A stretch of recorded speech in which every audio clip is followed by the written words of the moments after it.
Hi everyone, welcome back. Today I want to talk about potential energy in chemistry.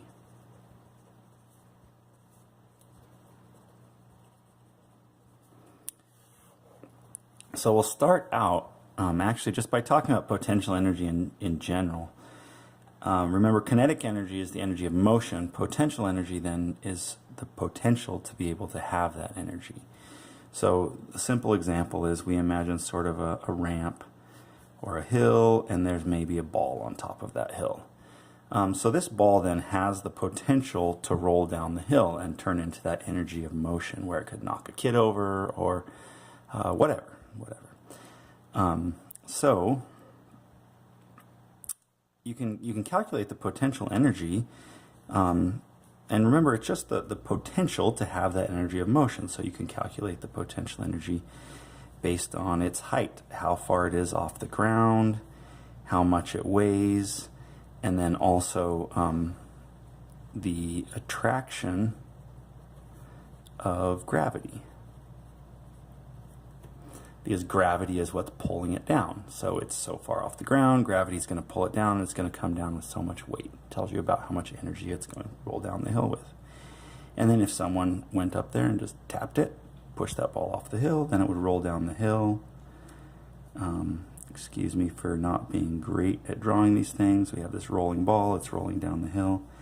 Then it rolls out onto the ground, and it's rolling along. Then its energy has turned into kinetic energy, and here you can calculate its kinetic energy based on its mass, how much it weighs, and how fast it's moving, essentially. There's physicists would talk a little bit about rotating energy, not just how fast it's moving in the forward direction, but how fast it's rotating, and other things like that. But we don't really need to talk about that in chemistry. We just want to think about this idea between the difference between potential and kinetic energy. So if you're in a physics class, you would analyze this situation pretty thoroughly, but we're done with that. We don't actually care about that situation. What we care about is the idea of potential energy when it's separated charges. You learned early on in school, I think, that opposite charges attract. So if you have a positive and negative charge separated from each other, they would be attracted to each other, like that.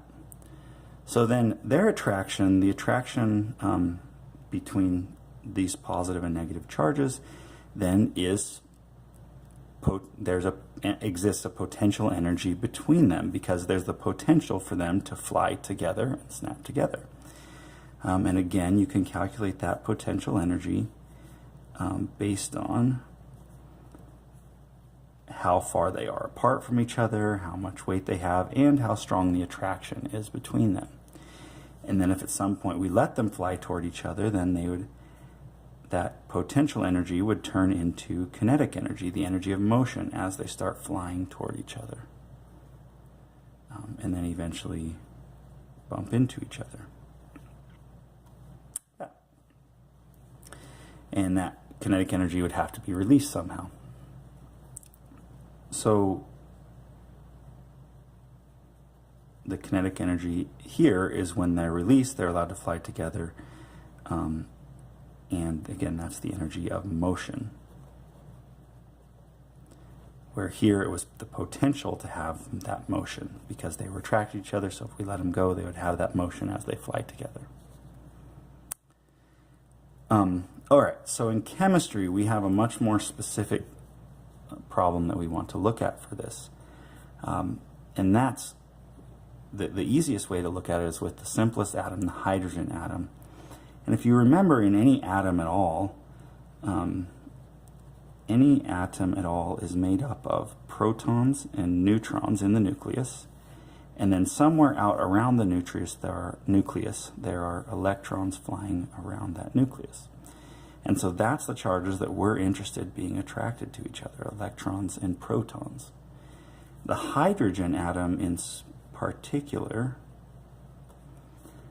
actually only has one proton in its nucleus and one electron somewhere out in its flying around that nucleus.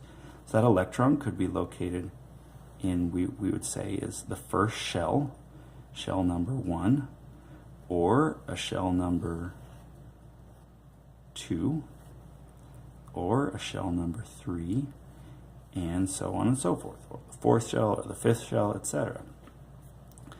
So the electron in theory could be located, it's just one electron, but it could be located here, or it could fall down to a lower shell here, or it could fall down to a lower shell here. And the lowest potential energy would be here, because that's closest to the nucleus. So that process, this one would be higher potential energy, this one would be higher still potential energy, and it could release that energy when it falls down. When an electron falls down in energy, so if we imagine that one electron is out here in the 3rd shell, and it falls down, let's say, to the 1st shell, energy has to be released somehow. And this is quite a bit different than what we've been talking about here. Here, the electron isn't just going to move faster. What it's going to happen is it's going to release that energy. It's going to turn that potential energy difference between here and here into light, and release that energy as light. And it's pretty neat. We have an equation to calculate both how much energy is the difference between here, and then of course we have an equation to calculate the energy of light. If you'll remember from the previous discussion, the energy of light is equal to Planck's constant times the speed of light divided by the wavelength of that light. And that's that energy, that kinetic energy of the light will be equal to the amount of potential energy between where the electron started and where it ended. So if you could calculate the potential energy there, that would be the same amount of energy as the light that's emitted. Now we actually have a neat equation to calculate this, and this is called the Rydberg equation. The Rydberg equation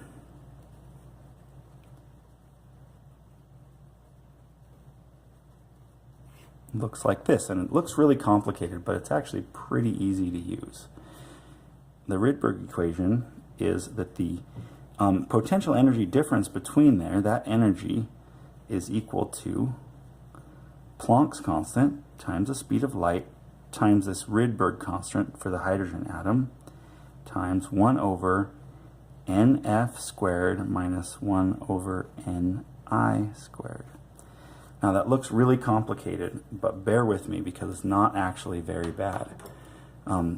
These values, the reason it's not so bad is because these 3 values up here are all constants. You don't have to ever figure them out. They'll be written down for you.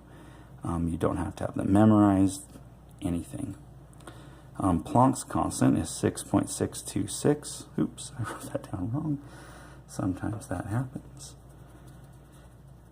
6.626 joules times seconds.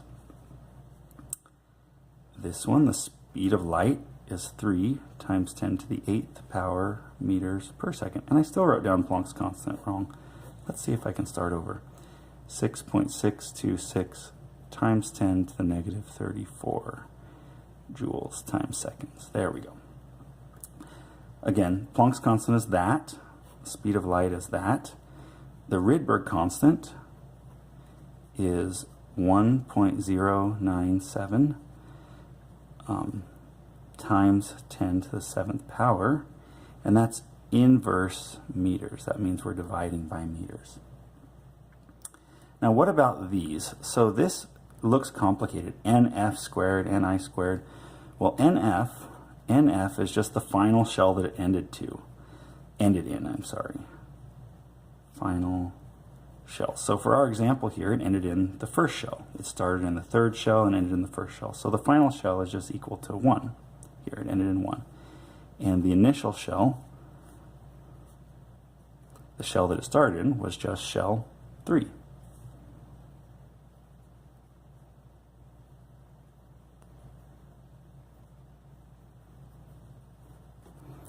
So that's all we have to actually plug in. That's the only thing that's variable at all in this equation, is just what shell it started in and what shell it ended in.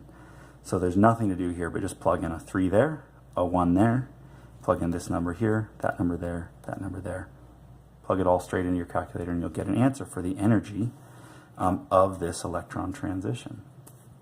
So when the electron falls from shell 3 to shell 1, so when it starts in shell 3 and it falls all the way down to shell 1, if I plug in all those values to my calculator, I get that the potential energy difference between the shells was 1.9 times 10 to the negative 18 joules. And joules is a common energy unit. That's it. That's all you have to do to calculate that potential energy difference between the shells.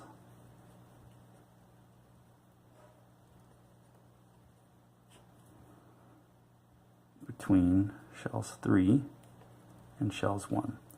And the cool thing is, that amount of energy is also the amount of energy of the light.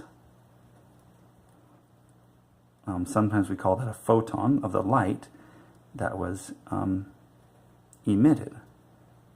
So when that transition happened and it spit out light, that energy of light was also equal to 1.9 times 10 to the negative 18 joules. And you could then take that number of joules, plug it into this equation, and solve for the wavelength of the light if you were interested in that. So that's sort of a rundown of what we like to talk about when we're talking about potential energy in chemistry. There's some more complicated, actually, topics coming up that are quite interesting. So hang on for those ones.